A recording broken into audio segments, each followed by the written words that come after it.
আলু আর ব্রেডের এই স্ন্যাক্সটি বানালে এক মুহূর্তে পুরো প্লেট ফাঁকা হয়ে যাবে। আসসালামু আলাইকুম মাই ইউটিউব ফ্যামিলি।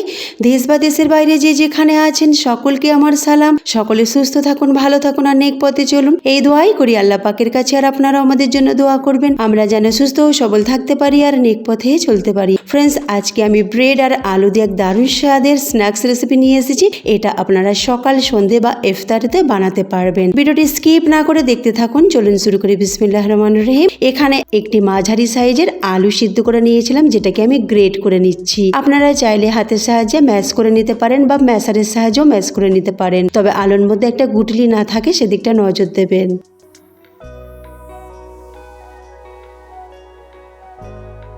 এবার আমি দুটো ডিম সিদ্ধ করে রেখেছিলাম, ডিমটাকেও গ্রেট করে নেব।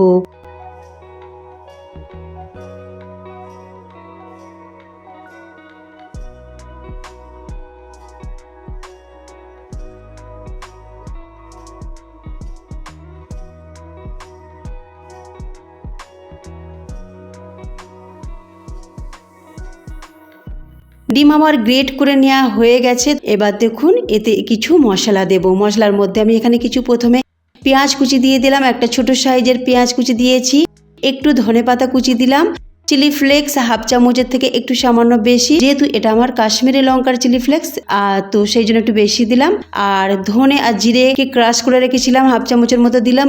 আর গরম মশলা দিলাম 1/4 চামচ, স্বাদ মতো লবণ। এদিকে আমি ব্রেড ক্রাম্বকে ভেজে রেখেছিলাম, সেই ভাজা ব্রেড ক্রাম্ব এখানে দিয়ে দিলাম 3 চামচ। আপনারা চাইলে এখানে টাটকা ব্রেডও দিতে পারেন, যেটা মিক্সিতে পিষে তারপরে দেবেন। এবার সব উপকরণ খুব ভালো করে মেখে নেব আর একটা ডো তৈরি করে নেব। তারপরে এর ডো থেকে ছোট ছোট করে লেচি কেটে গোল গোল করে নেব। আপনার হাতের মুঠোয় যতটা ধরবে সেরকম করবেন বা তার থেকে ছোটও করতে পারেন। এবার একটা বোলেতে পানি রেখেছি, তাতে একটা ব্রেড ডুবিয়ে দিলাম আর তারপরে সেই ব্রেড থেকে পানিটাকে বার করে দেবো। এইভাবে চেপে চেপে হাতের সাহায্যে, একটুও যেন পানি না থাকে, এইভাবে চাপবেন।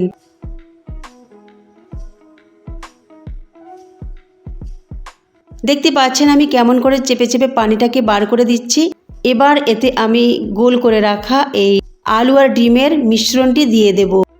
দিয়ে এর মুখটাকে খুব ভালো করে মুড়ে নেব। এই জায়গাটা একটু সাবধানে করবেন।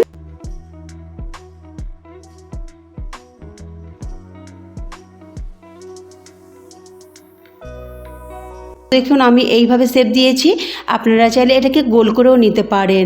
আমার সবগুলো হয়ে গেছে, এবার ভেজে নেবার পালা। আগে থেকে গ্যাসে আমি একটা ফ্রাই প্যান বসেছি, তাতে তেল গরম করতে দিয়েছিলাম। মাঝারি আঁচে এগুলোকে স্যালো ফ্রাই করে নিচ্ছি। আপনারা চাইলে এগুলোকে ডিপ ফ্রাই করতে পারেন। যদি বেশি মচমচে খাস্তা চান তো অবশ্যই ডিপ ফ্রাই করবেন, তবে গ্যাসের ফ্লেমটা মাঝারি রাখবেন। আর জোর আঁচে করলে কিন্তু খুব তাড়াতাড়ি কালার ধরে যাবে আর পুড়েও যাবে। সেক্ষেত্রে মাঝারি আঁচে এগুলোকে মচমচে খাস্তা করে ভেজে তুলে নেবেন। এই স্ন্যাক্সটি খেতে কিন্তু মাশাআল্লাহ দারুণ হয়েছিল। একবার হলো এই রেসিপিটা ট্রাই করবেন আর ইফতারিতে অবশ্যই ট্রাই করতে পারেন। আমাকে কমেন্ট করে জানাবেন কেমন আপনাদের লেগেছে। আর এইরকম নানান ধরনের রেসিপি যদি আপনারা পেতে চান, বিশেষ করে রমজান স্পেশাল রেসিপি, তাহলে আই বাটনে আর অ্যান্ড স্ক্রিনে চেক করে দেখে নিতে পারেন। আর আমার রেসিপিগুলো যদি ভালো লাগে অবশ্যই আমাকে লাইক করবেন, তার সাথে প্রচুর প্রচুর শেয়ার করবেন আপনার ফ্রেন্ডস রিলেটিভদের কাছে। তার সাথে একটা কমেন্ট করতে ভুলবেন না। তার সাথে যারা নতুন রয়েছেন সাবস্ক্রাইব করে পাশে থাকা বেল আইকনটি ক্লিক করে পাশে থাকবেন। সবগুলো ভেজে নেওয়া হয়ে গেছে, এবার প্লেটে নিয়ে নিয়েছি। এবার দুটো আমি তুলে আপনাদেরকে আওয়াজটা শুনিয়ে দিচ্ছি। আওয়াজ শুনে বুঝতেই পারলেন কতটা খাস্তা হয়েছে। তো ফ্রেন্ডস, আজকে এই মতোই রইল। আল্লাহ হাফেজ।